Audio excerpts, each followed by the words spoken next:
ágætu bæjarfulltrúar. Já, fjölmargar spurningar hafa verið í hugum Hafnfirðinga nú á síðustu mánuðum vegna þessa verkefnis sem hér ræðir. Verkefnið sem upphaflega var gæluverkefni Orkuveitu Reykjavíkur orðið núna hér að íþyngjandi máli okkar Hafnfirðinga. Hér liggur fyrir álit Skipulagsstofnunar á umhverfismati framkvæmdarinnar sem við sem bæjarfulltrúar og ekki síður Hafnfirðingar allir höfum beðið eftir í allt of langan tíma. Tilgangur matsins var að greina og meta umhverfisáhrif framkvæmdarinnar og svara helstu spurningum sem vaknað hafa í tengslum við verkefnið.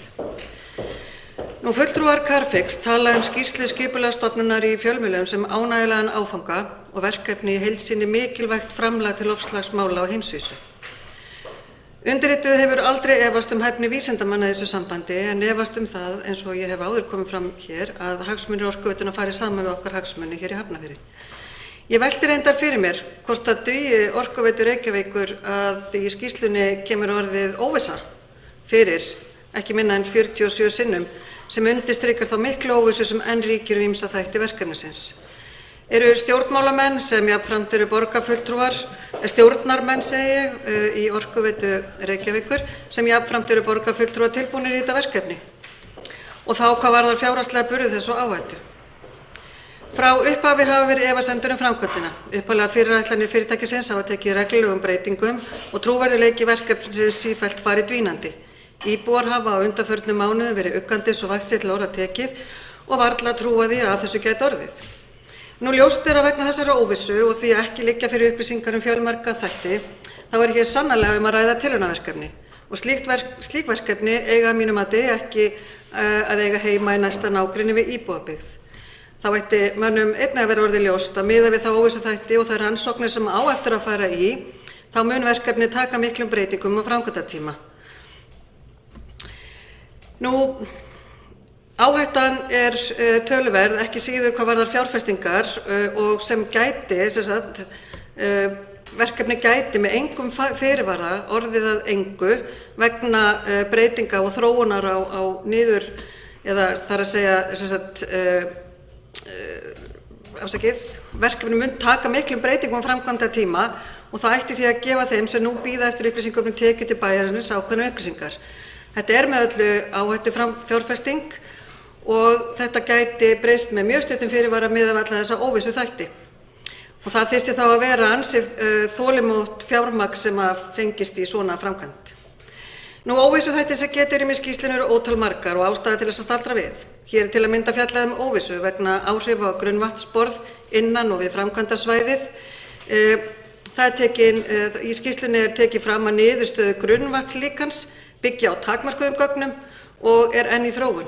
Og undir þetta taka sérfræðingar hjá vatnaskilum sem hafa til margra ára unnið verkefni með og fyrir Orkuveitu Reykjavíkur en teljast hér til sem óháðir aðilar. En hvað það?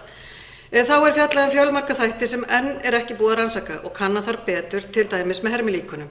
Ekki til að mynda hægt að fullyrða bindigetu geymslugeymana, hugmyndalíkanið hegðun geymslugeymisins byggt á takmörkuðum rannsóknarborunum og því mikil óvissa í niðurstöðum. Tekið sérstaklega fram að ekki hafi verið fjallað áhrif framkvæmdanna á yfirborðsvatnsloti Kleifarvatns sem reyndar framkvæmdaraðili tekur undir að ekki hafi verið sérstaklega kannað og því ekki hægt að fjalla möguleg efnafræðileg áhrif á völdum CO2 út í sjó. Og bent á í skýrslunni að umfjöllun slík áhrif þurfi að vera til staðar í skýrslunni sem ekki eru.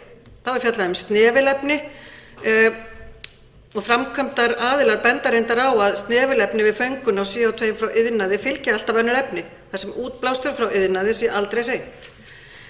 En segja jafnframt að farið verði eftir alþjóðlegum og innlendum lögum. Að mati sérfræðinga þá afar ólíklegt að framkvæmdin hafi áhrif á vatnsból okkar við Kaldárborna og Vatnsendakrika. Þó segir í niðurstöðu að það grunnvatnslíkan sem stuðst var við byggi ekki á fullkomnum upplýsingur jarðfræðilega eiginleika svæðisins og því ekki hægt að fullyrða áhrif. Það að áhrif séu afar ólíkleg dugar mér ekki. Vatnið okkar það dýrmætasta sem við eigum, það dýrmætasta auðlindin og þar tökum við og eigum ekki að taka neina áhættu, enga. Og ég velti því reyndar bara upp, skýrslan í alvöru bara tilbúin miðað við alla þessa óvissu þætti og þetta sem á eftir að tryggja. Og sannarlega ætla framkvæmdaraðila að tryggja vöktun vöktun vegna hugsanlegra jarðskjálfta með þrískiptu umferðarljósakerfi og ýmsum öðrum mælum, svo hægt verði að bregðast við ef niðurdæling setur af stað jarðskjálfta af mismunandi stærð. Það er rætt vöktun á fleiri þáttum, á mótvægisaðgerðum og hinum og þessu og í raun öllum þáttum sem fjallað er í skýrslunni. Til að mynda þá er fjallað áhrif á lífverur, búsvæði dvergbleikju sem reyndar hefur mikla aðlögunarhæfni samkvæmt greinahundi og er einkenni stýrsvæðisins. Það er fjallað sjaldgæfa fugla og fjölskrúðugt fjörulyf. En það er eitt sem ég sakna þó. Ég sakna þess að það sé vöktun á samfélaginu, fólkinu. Að mótvægisaðgerðir sem fjallað er í skýrslunni taki einnig á siðferðislegum málum eins og því að hér búa aðrar lífverur sem skapað hafa samfélag okkar og já, ég er að tala Hafnfirðinga. Fjöldi og flestir þeir sem ég hef rætt við eiga sér þá eina ósk heitasta hér að við í bæjarstjórn tökum af skarið og kveðjum þessa framkvæmd, þessa tilraun.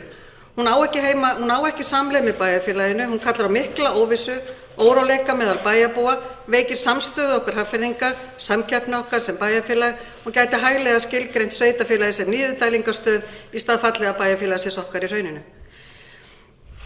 Ég óska engu bæjarfélagi það að etja saman á óþörfu bæjarbúum sem hafa mismikinn áhuga að kynna sér framkvæmdina og getur leitt til þess að ef kosning kæmi til að eitt hverfi innan bæjarfélagsins siti uppi með skítinn frá Evrópu eins og sumir hafa orðað það, framkvæmd sem væri í boði annarra en þeirra sem búa þar. Ég undirstrika og legg áherslu á að við trúi því að Carbfix með tækni sem kann að virka, en ég set stórt spurningamerki við það hvort hún muni virka í nálægð við íbúabyggð hreinlega af siðferðislegum ástæðum og andstöðu íbúa.